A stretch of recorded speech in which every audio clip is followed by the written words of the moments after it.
नमस्कार, आपके साथ हूं मैं राजीव शर्मा। बीते शनिवार को अमेरिका की short selling company Hindenburg research ने सेबी चेयरपर्सन और अडानी समूह को लेकर एक रिपोर्ट जारी की। रिपोर्ट में सेबी चेयरपर्सन माधवीपुरी बुश और उनके पति धवल बुश पर आरोप लगाए गए, जिसके बाद आशंका जताई गई कि हिंडनबर्ग की रिपोर्ट का असर भारतीय शेयर बाजार पर पड़ेगा, लेकिन यह आशंका गलत साबित हुई। हिंडनबर्ग की इस ताज़ा साजिश का भारतीय शेयर मार्केट पर कोई असर नहीं पड़ा। निवेशकों ने सेबी और शेयर मार्केट पर भरोसा बनाए रखा। सेबी ने भी निवेशकों से शॉर्ट सेलर की रिपोर्ट पर ज्यादा ध्यान नहीं देने की अपील की थी। आज मार्केट में यह विश्वास दिखा भी। रिपोर्ट के बाद हफ्ते के पहले कारोबारी दिन बाजार हरे निशान में ही बना रहा। हिंडनबर्ग की रिपोर्ट को लेकर बीजेपी ने बड़ा हमला बोला है। बीजेपी ने हिंडनबर्ग की रिपोर्ट के पीछे हिंडनबर्ग और कांग्रेस की मिली भगत को साजिश के तौर पर बताया। बीजेपी सांसद और पूर्व कानून मंत्री रविशंकर प्रसाद ने कहा कि निवेशक कांग्रेस और हिंडनबर्ग की मिली भगत को समझ गए और उन्होंने बाजार पर भरोसा बनाए रखा, इसलिए हिंडनबर्ग की साजिश का बाजार पर कोई असर नहीं पड़ा। बीजेपी ने कांग्रेस और टूल किट गिरोह पर भारत को अस्थिर करने का आरोप लगाया। रविशंकर प्रसाद ने कहा कि टूल किट गिरोह वालों को हिंदुस्तान की तरक्की, हिंदुस्तान के विकास से मतलब नहीं है। कांग्रेस देश को आर्थिक रूप से कमजोर करने के षड्यंत्र में शामिल है। ऐसा है, कांग्रेस पार्टी आजकल मोदी जी की खिलाफत करते देश की खिलाफत कर रही है। हिंडनबर्ग की रिपोर्ट आई थी ना, सुप्रीम कोर्ट ने जांच की ना, 23-24 रात पूरी हो गई ना, सेबी ने इसी हिंडनबर्ग को नोटिस दिया ना जुलाई में। क्या आप आगे जवाब दीजिए। उनके वेबसाइट पर पूरे से कारण भी हैं कि क्यों भेजा है, तब उन्होंने दूसरी एक रिपोर्ट लगा दी। तो हम क्यों नहीं माने कि कांग्रेस पार्टी हिंडनबर्ग साथ काम करते हैं। पहले लोकसभा चुनाव के पहले लाया, अब चुनाव के बाद आया जब हार गए तब। और हिंडनबर्ग कौन है, कोई दूध के धोए हुए हैं क्या? जॉर्ज सोरोस ने वहाँ पूंजी निवेश किया है, बड़े व्यापारी हैं। जॉर्ज सोरोस एंटी इंडिया है, भारत के लोकतंत्र पर विश्वास नहीं करते। मोदी जी को तो खैर खुलेआम क्या क्या शब्द का प्रयोग करते हैं। लोकतंत्र है न, यहाँ सेक्युलरिज्म है। तो जो हिंडनबर्ग एंटी इंडिया का फ्रंट बना हुआ है, उसकी रिपोर्ट को लेकर कांग्रेस पार्टी हल्ला करती है, तो कांग्रेस पार्टी को हम देश में एक्सपोज करेंगे कि जान करके भारत में आर्थिक अराजकता लाने के लिए कांग्रेस पार्टी पड़ी हुई है। ये बहुत गलत है। मामला क्या है, पहले आप ये भी समझ लीजिए। हिंडनबर्ग ने पिछली बार की तरह इस बार भी भारत विरोधी एजेंडा चलाया। भारतीय स्टॉक मार्केट को अस्थिर करने की एक साजिश रची और इस बार सेबी की चेयरपर्सन माधवीपुरी बुश और उनके पति धवल बुश पर अडानी समूह की कंपनी में इन्वेस्ट करने का आरोप लगाया। अडानी समूह ने और सेबी चेयरपर्सन ने हिंडन के आरोपों का खंडन किया, रिपोर्ट को गलत और बेबुनियाद बताया। अडानी समूह ने स्टेटमेंट भी जारी किया और कहा कि जो जानकारी सार्वजनिक रूप से उपलब्ध है उसका हिंडनबर्ग गलत इस्तेमाल कर रहा है। समूह ने कहा कि रिपोर्ट में जिन नामों का जिक्र है उनसे कंपनी के कोई कारोबारी रिश्ते नहीं हैं। इससे पहले बुश दंपति यानी सेबी चेयरपर्सन माधवीपुरी बुश और उनके पति धवल बुश ने भी हिंडनबर्ग के आरोपों को झूठ बताते हुए कहा कि हिंडनबर्ग के आरोप निराधार और चरित्र हनन की कोशिश है। बुश दंपति ने अपने सभी फाइनेंशियल रिकॉर्ड डिक्लेयर करने की इच्छा भी इसी के साथ जता दी।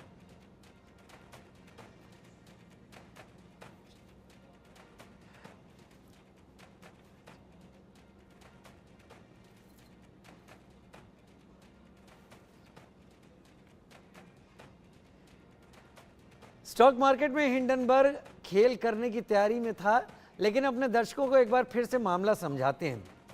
दरअसल हिंडनबर्ग ने इससे पहले 2023 जनवरी में अडानी ग्रुप के ऊपर आरोप लगाए थे और अडानी ग्रुप के ऊपर इक्विटी मार्केट, स्टॉक मार्केट में लेकर गलत तरीके अपनाए जाने के आरोप लगाए थे और ऐसी ट्रेडिंग का उस पर आरोप पड़ा था जिसके जरिए निवेशकों को नुकसान होता।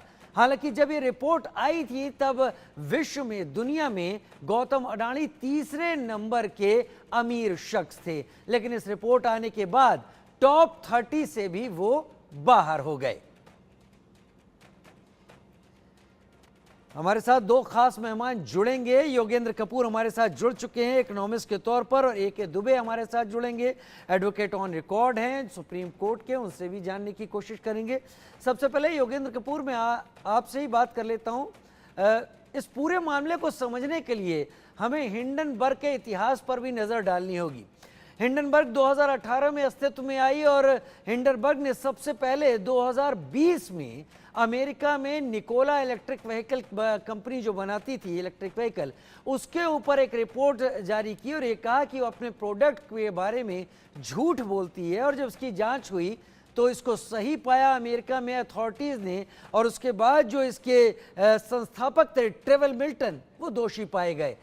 हिंडनबर्ग रिसर्च की ये सबसे बड़ी अब तक की कामयाबी कही जाती रही है, लेकिन 2023 में उन्होंने अडानी ग्रुप के साथ जो करने की कोशिश की, जिसके बाद एक बड़ी गिरावट मार्केट में आई, वही हालात पैदा हुए और अब एक बार फिर वो अडानी और सेबी को लेकर सामने आए हैं। यहाँ ये याद रखना होगा कि सेबी ने उनको नोटिस भी भेजा हुआ है। क्या आपको लगता है ये इंटेंशनल किया गया हिंडनबर्ग की तरफ से, और क्या हिंडनबर्ग एक इन्वेस्टमेंट फर्म होने के अलावा शॉर्ट सेलिंग पर ज्यादा ध्यान देती है? देखिए, सबसे पहले हमारे को ये समझना पड़ेगा कि हिंडनबर्ग जो ऑर्गेनाइजेशन है वो एक शॉर्ट सेलर है, और वो जो है आप ये समझिए कि जब तक वो अपनी कंट्री के अंदर, चाहे यूनाइटेड स्टेट्स में हो या वर्ल्ड में, किसी भी कंपनीज के साथ पैनिक नहीं क्रिएट करेंगे, तो आप समझिए कि उनका नेचर ऑफ बिजनेस जो है वो उसमें रेवेन्यू जनरेट नहीं करता है। तो पॉइंट इज कि एक शॉर्ट सेलर का काम ही ऐसा होता है कि आप मार्केट के अंदर अगर कोई भी कंपनी जिसके बारे में आपको अगर इंफॉर्मेशन है, चाहे वो इवन जनरल नेचर की भी हो, और उसमें आप उनके अगेंस्ट एलिगेशन लगाते हैं, और उसके बाद जो है आप एक्सपेक्ट करते हैं कि उनका शेयर जो है वो सडनली फॉल करे। अगर हम ये देखें कि इंडिया के पर्सपेक्टिव में भी उन्होंने अडानी ग्रुप के साथ यही किया लास्ट ईयर, और अब जो है मैं ये क्लियरली मानता हूं कि अब भी जो उन्होंने रिपोर्ट जो अपनी लेकर आए हैं वो आज भी अगर हम उसे ध्यान से देखें तो वो एक अपने आप में जनरल नेचर की है, स्पेसिफिक नेचर नहीं है इन टर्म्स ऑफ जितने भी उन्होंने एलिगेशंस लगाए हैं, चाहे सेबी चीफ के ऊपर हो, चाहे अडानी ग्रुप के ऊपर हो। तो मेरा ये मानना है कि इस सिचुएशन के बाद जो है गवर्नमेंट के लिए एक जो गवर्नमेंट का रोल है वो एक सेंट्रल हो जाता है, क्योंकि देखिए अल्टीमेटली हमें ये भी समझना है कि हमारा जो स्टॉक मार्केट सिस्टम है वो one of the most transparent है वर्ल्ड के अंदर। और अगर हम ये देखें कि पिछले 10 साल के अंदर परफॉर्मेंस जो है, तो स्टॉक मार्केट ने एक ऐसा सेक्टर इमर्ज होकर आया है कि जिसमें जो एक ऑर्डिनरी से ऑर्डिनरी और एक एवरेज सिटीजन भी जो है उसने जो है इस मार्केट के अंदर अर्न करा है, बिकॉज ऑफ ट्रांसपेरेंसी और because of the very fact कि कंपनीज ने एक ट्रांसपेरेंट वे में परफॉर्म किया है। अब ऐसे में बहुत जरूरी हो जाता है कि गवर्नमेंट को जो है उनको एक स्टेटमेंट देना चाहिए कि इस पूरे मामले के अंदर वो इसको क्लोजली मॉनिटर कर रहे हैं, और अगर इसमें कहीं पे भी कोई कंफ्लिक्ट ऑफ इंटरेस्ट वाली सिचुएशन अगर उन्हें दिखाई दी तब वो इसके ऊपर एक्शन लेंगे। और मेरा ये मानना है कि देखिए हमें ये भी समझना है कि इंडिया जो है एक, अगर हम इंडिया को एज अ डेवलप्ड नेशन और एक एज अ सुपर पावर बनाना चाहते हैं तो बहुत जरूरी है कि चाहे आपके इन्वेस्टर्स विद इन कंट्री हो या थ्रू आउट द वर्ल्ड, उनको ये नजर आना चाहिए कि हमारा जो सिस्टम है वो ट्रांसपेरेंट है। योगेंद्र जी, ये बात आपकी सारी सही है। पिछली बार जब हिंडनबर्ग ने अपना रिपोर्ट सामने रखी थी तो एक बड़ा नुकसान उठाना पड़ा था भारतीय शेयर बाजार को, अडानी ग्रुप को उठाना पड़ा था, भारत की एक नामी ग्रुप के चलते। गौतम अडानी जो कि दुनिया के 3 अमीरों में आते थे, वो टॉप 30 से भी बाहर हो गए थे। यानी एक डेंट था, और एक डेंट केवल अडानी ग्रुप पर नहीं था, ये निवेशक के ऊपर डेंट था, और इसके पीछे सोच शॉर्ट सेलिंग की थी। इससे पहले कि मैं अश्विनी कुमार दुबे जी की तरफ आगे बढ़ूं, जो कि सुप्रीम कोर्ट के एडवोकेट ऑन रिकॉर्ड हैं, वकील हैं सुप्रीम कोर्ट के, उनसे समझूं, मुझे और मेरे दर्शकों को सामान्य और आम भाषा में ऐसे बताइए कि ये शॉर्ट सेलिंग होती क्या है और इसके जरिए कोई कैसे प्रॉफिट कमा ले जाता है। देखिए, हमें ये समझना है कि शॉर्ट सेलिंग का मतलब ये होता है कि आपने एक कोई किसी भी कंपनी के अगेंस्ट कोई एलिगेशन और एक सेंसिटिव इंफॉर्मेशन के साथ आप मार्केट के अंदर आए और आपने एक प्रीमेडिटेटेड जो है एक कैलकुलेशंस करी कि इस कंपनी का शेयर किस लेवल पे जाके गिर सकता है इस इंफॉर्मेशन के ब्रेक होने के बाद, और आप जो है अपनी पोजीशंस जो है उस हिसाब से ले लेते हैं कि मार्केट के अंदर जब वो पैनिक क्रिएट होगा और वो सिचुएशन जो बनेगी कि जब एक ऑल ऑफ अ सडन जो इन्वेस्टर है उसका जो माइंड है जब वो पैनिक की तरफ जाएगा तो उससे जो शेयर फॉल करेगा, तो आप समझिए कि ये एक शॉर्ट सेलर जो है वो अपनी पोजीशन उस बेसिस पे लेता है कि वो एक फॉरवर्ड कॉन्ट्रैक्ट जो है वो इस बेसिस पे करता है कि उसको मैक्सिमम प्रॉफिट जो है जनरेट हो फॉल के अंदर। तो ये ही हिंडनबर्ग का जो है मेन बिजनेस है, और हमें ये समझना है कि इन सिचुएशंस में गवर्नमेंट का रोल इसलिए इंपॉर्टेंट हो जाता है कि अगर कोई आपकी कंट्री के अंदर एनवायरनमेंट को, इकोनॉमिक एनवायरनमेंट को, इन्वेस्टर एनवायरनमेंट को डिस्टेबलाइज करने में लगा है, तो ऐसे में उनके अगेंस्ट एक्शन लेना बहुत जरूरी है। अभी ठीक है। हमने देखा है कि सेबी ने उनको ऑलरेडी शो कॉज नोटिस मैं इशू किया अश्विनी कुमार है। दुबे जी का रुख कर लेता हूं। अश्विनी कुमार दुबे जी मेरे साथ इस वक्त जुड़ गए हैं। अश्विनी दुबे जी, अगर कोई रिसर्च फर्म का टैग अपने ऊपर लगाता है, वो कहता है कि मैं रिसर्च कर रहा हूं कि किसी तरह की वित्तीय अनियमितता तो दुनिया के किसी कोने में नहीं हो रही है, जिसके चलते आम निवेशकों को ठगा तो नहीं जा रहा है, लेकिन इस रिसर्च फर्म के टैग से हटकर उसका काम शॉर्ट सेलिंग का होता है, जहां पर वो अपनी रिपोर्ट के जरिए उम्मीद करता है कि उसकी रिपोर्ट का असर पड़ने पर शेयर इतने दाम पर गिर जाएगा जिसमें वो उधार लिए शेयर जो पहले बेच चुका है वो वापस खरीदेगा और रिटर्न करके बीच का हिस्सा मोटे मुनाफे के तौर पर कमा लेगा। तो ये तो फाइनेंशियल टेररिज्म से अलग कोई बात नहीं हुई। इस पर कितने बड़े कड़े कदम उठाए जा सकते हैं? देखिए, फाइनेंशियल टेररिज्म के साथ आप दूसरे कंट्री की इकोनॉमी को एक ऐसी रिपोर्ट के आधार पर जिसके पीछे कोई जो लॉजिक है, रीजनेबल ग्राउंड्स है, वो मौजूद नहीं है। इस केस में इसलिए आप याद करिए, जब इसी तरह से हिंडनबर्ग ने शुरू किया था पिछली बार, लास्ट टाइम जब अटैक करना शुरू किया था, और जो प्रशांत भूषण की पीआईएल सुप्रीम कोर्ट में डली थी, और सुप्रीम कोर्ट ने जस्टिस सुप्रीम कोर्ट के रिटायर्ड जज की अध्यक्षता में 6 और 7 सदस्यीय कमेटी बनाई थी, जिसने वो रिपोर्ट दिया था। उस रिपोर्ट के बेसिस पर जो निकल के सामने आया था कि कहीं पर जो हिंडनबर्ग का रिपोर्ट जो एलिगेशंस है, वो एलिगेशंस फुल प्रूव्ड नहीं है। आज फिर से सेलेक्टिवली उसी तरह की एक रिपोर्ट पब्लिश करके, जिसके पीछे कोई बेस नहीं है, आप इंडिया की जो इकोनॉमी है उसको डीस्टेबलाइज करना चाहते हैं। तो ऐसे रिपोर्ट्स पर भरोसा क्यों करना? दूसरा, अमेरिकी जो ये शॉर्ट सेलर है हिंडनबर्ग, इसकी जो रिपोर्ट है बदले की भावना से ग्रसित है। ये हम और आप नहीं कह रहे, कितने मार्केट एक्सपर्ट्स देखिए, सबकी जो बातें आ रही है वो यही कह रहे हैं। वो कह रहे हैं कि हिंडनबर्ग का निशाना जो सेबी चीफ माधवीपुरी बुच हैं, वो उन्होंने संकेत दिया है कि पहले भी कारण बताओ नोटिस और ऐसा कुछ चरित्र है। एग्जैक्टली मैं उसी पर आता हूं। हिंडनबर्ग को नोटिस इशू किया गया था और उससे जवाब मांगे गए थे। इससे बेहतर कि वो जवाब देता, उसने एक और रिपोर्ट इस बार पब्लिश की और उस रिपोर्ट में सेबी चीफ को ही दायरे में ले लिया। क्या इस पर किसी तरीके का कोई कदम नहीं उठाया जा सकता, या हम अगली एक और बार इंतजार करें कि हिंडनबर्ग एक और रिपोर्ट छापेगा और उससे और तहलका मचाने की, हमारे मार्केट को डाउन करने की कोशिश करेगा? क्या ऐसे ही बैठे रह जाएंगे हम लोग?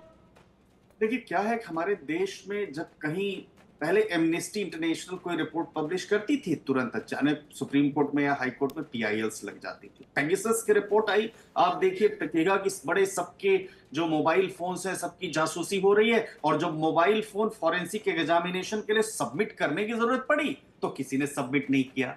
आप ऐसे समझिए, तो एक एलिगेशन लगा कि राफेल में कितना बड़ा उन्होंने लोगों ने मुद्दा बनाया, और आखिरी में आप देखिए कि क्या हुआ कि माफी मांग करके बाहर निकलना पड़ा। तो एक सेलेक्टिव टारगेट करना है एक तेजी से ग्रो करती हुई इकोनॉमी को। और इसीलिए आप पिछली बार देखिए कि जब सुप्रीम कोर्ट में बात आई थी, सुप्रीम कोर्ट में साफ तौर पर कहा गया था कि हम हिंडनबर्ग को नोटिस करके, सेबी ने कहा कि हम उनकी जो ऑथेंटिसिटी है और रिपोर्ट कहां से आई और कैसे इनके पास क्या सबूत है वो हमें सबमिट करें।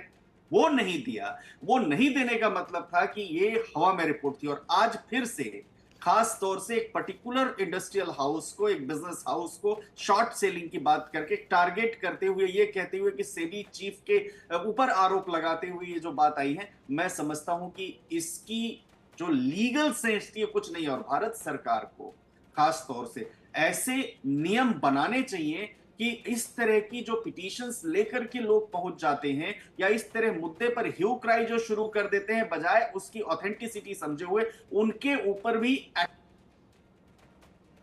आप पिछले साल जनवरी में जो रिपोर्ट जारी हुई थी उसमें आप देखिए कि गलत तरीके से शेयरों के दाम बढ़ाने जैसे कितने गंभीर आरोप लगाए थे।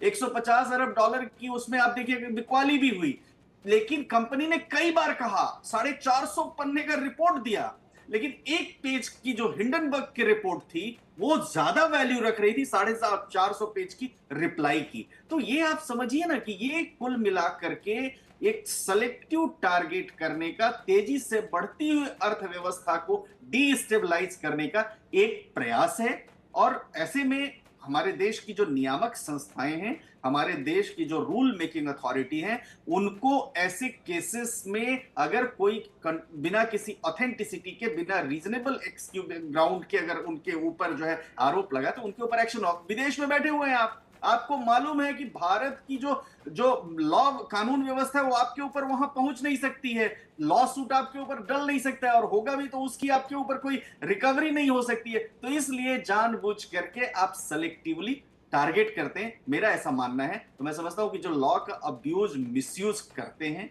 उनके ऊपर कुछ ना कुछ एक्शन जरूर होना चाहिए। मैं यही आपसे जानना चाहता था कि वो कुछ ना कुछ एक्शन क्या होगा। क्या एक तीसरी बार एक और रिपोर्ट का हम इंतजार करेंगे, एक और तरीके से मार्केट, क्योंकि मार्केट अगर वो किसी ग्रुप के ऊपर रिपोर्ट करता है, ये तो वही बात हुई कि मास्टर ने या प्रिंसिपल ने किसी दूसरे बदमाश बच्चे को कहा कि आप सबूत लाइए कि यहाँ पर किसी बच्चे ने यह गलती की है, और वो फिर प्रिंसिपल पर ही इल्जाम लगा दे कि सबूत देने की जगह। तो ये तो चोरी और सीनाजोरी हुआ, कब तक झेलना होगा। आप इसको सोच के रखिए सर। मैं आपसे जानना चाहूंगा क्योंकि मेरे दर्शक जानना चाहेंगे। आज तो भारत का मार्केट डिगा नहीं है, लेकिन योगेंद्र कपूर जी, शॉर्ट सेलर के रूप में ज्यादा बड़ी पहचान है हिंडनबर्ग रिसर्च की।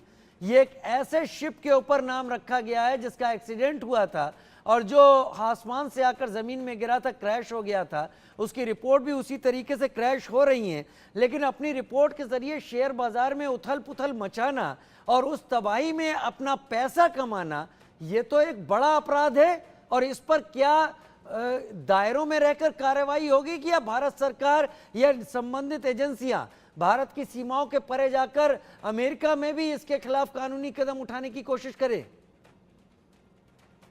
एब्सोल्युटली।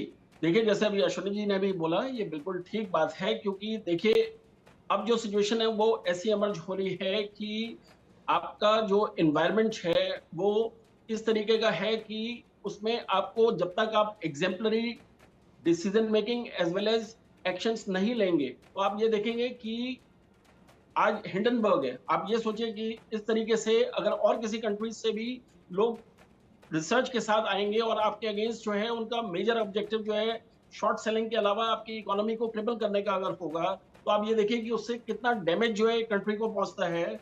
और मेरा ये मानना है कि इसमें इंडिया को जो है लीड लेना चाहिए। आज इंडिया जो है इस पोजीशन में है कि जिसको वर्ल्ड भी सुनता है, और उसमें हम ये भी समझते हैं कि जिस कंट्री से कोई चीज ओरिजिनेट होती है तो उसमें वहां का सिस्टम जो है एट टाइम्स जो है उनकी अपनी कंपनी को या अपने एंटिटी को जो है प्रोटेक्ट करने की कोशिश करता है। तो इसमें एक कोई जैसे इंटरनेशनल कोर्ट ऑफ जस्टिस या इस तरीके का कोई मीडियम होना चाहिए कि जहां पर आपकी प्रॉब्लम्स और इश्यूज जो हैं किसी भी कंट्री की वो एड्रेस हो रही हैं by a neutral authority, by neutral authority address हो रही हूँ।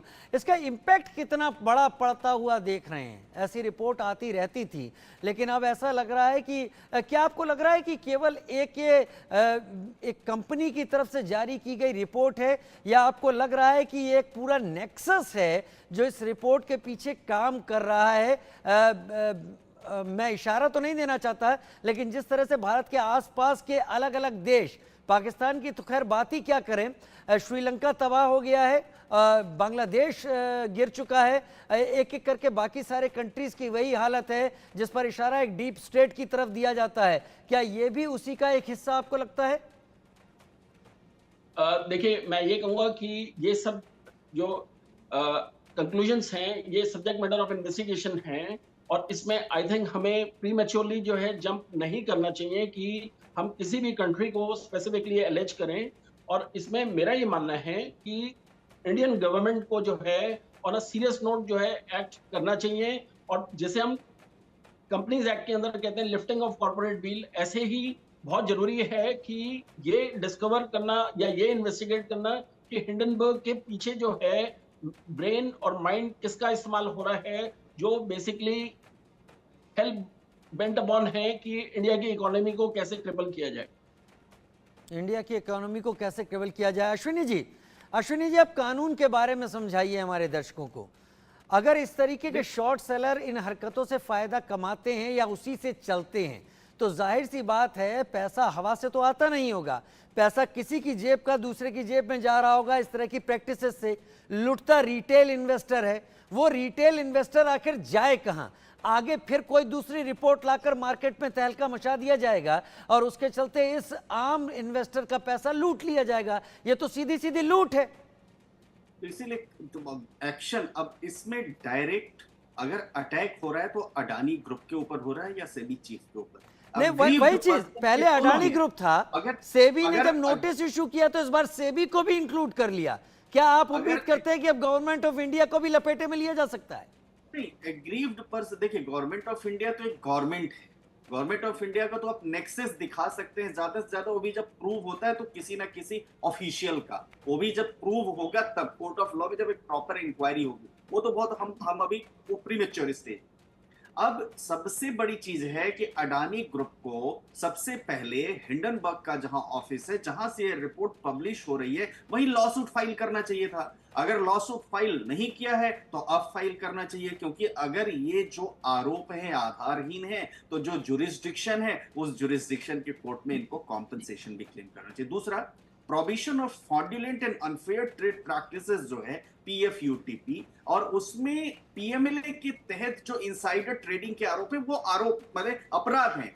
और इसीलिए सेबी का आप याद करिए कि जो कारण बताओ नोटिस उस समय जारी किया था, उस कारण बताओ नोटिस का कोई रिप्लाई नहीं आया। अगर रिप्लाई नहीं आया तो इनको उसको आगे लेकर के और मूव करना चाहिए था, कैरी फॉरवर्ड करना चाहिए था। अब देखिए नाथन एंडरसन, उनके research firm Hindenburg research, mark Kingdon capital के अनुयायी की जितनी संस्थाएं हैं, वो सबके सब अब देखिए कि सेलेक्टिवली टारगेट करने की कोशिश करते हैं। और सेबी ने जो शोकॉज नोटिस जारी किया था धारा 12A में, सब उसकी धोखाधड़ी और अनुचित तरीके से व्यापार करने के रोकथाम नियमों के उल्लंघन का आरोप लगा करके, उसकी रिपोर्ट कहां गई? इसका मतलब वो भी ठंडे बस्ते में चली गई। तो एक दिन अचानक से होता है कि सब कुछ नया बड़ा होने वाला है, और वो जब बड़ा हो रहा है तो रोकथाम के लिए उसके लिए चले जाते हैं। यहां पर डायरेक्ट एलिगेशन गौतम अडानी की कंपनी के, उनके ग्रुप के अगेंस्ट है, और सेबी के साथ अभी जो बात आई है, ये एग्रीव्ड पर्सन ही, इनको वहां जाकर के एक्शन लेना चाहिए, अमेरिका में सूट फाइल करना चाहिए और उसको एक्सपीडिएट करवाना चाहिए। भारत की व्यवस्था में अभी आप देखेंगे तो वो भारत के जुरिस्डिक्शनल आप नोटिस करेंगे भी तो उनको लाना, ट्रायल के लिए यहां लेकर आना बड़ा ये डिफिकल्ट टास्क है। क्या हिंडनबर्ग को भारत में बैन नहीं किया जा सकता? नहीं, बैन करेंगे, वो तो एक पन्ने की रिपोर्ट है। उस एक पन्ने की रिपोर्ट को आप बैन करेंगे? सोशल मीडिया के कितने प्लेटफॉर्म्स अवेलेबल हैं? जिस मुद्दे पर, आधारहीन मुद्दे पर पार्लियामेंट बहस हो सकती है, जिस आधारहीन मुद्दे को लेकर के देश के तमाम बड़े बड़े अखबारों के बड़े बड़े उसमें आरोप कह के वो लग सकता है, वहां आप समझिए ना कि किस तरह के आप अश्विनी जी, योगेंद्र जी, सोशल मीडिया के फायदे हैं, नुकसान भी हैं, और शायद बढ़ती इकोनॉमी को अपने रूल्स एंड रेगुलेशन के तहत आगे बढ़ाने की कोशिश में इस तरह की रिसर्च या शॉर्ट सेलर फर्म्स बहुत बड़े फायदे की उम्मीद करते हुए सोशल मीडिया का गलत इस्तेमाल भी कर रही हैं, और हिंडनबर्ग भी उसमें से एक ही है। जैसा कि हम शुरू में भी कह रहे थे, एक फाइनेंशियल टेररिज्म से ज्यादा और कोई बड़ी कोशिश नहीं है जहां पर एक पूरे देश की इकोनॉमी को हिलाने की एक कुत्सित कोशिश जरूर की जा रही है। बहुत शुक्रिया, आप दोनों हमारे साथ जुड़े, विस्तार के साथ जानकारी सामने रखी। दर्शकों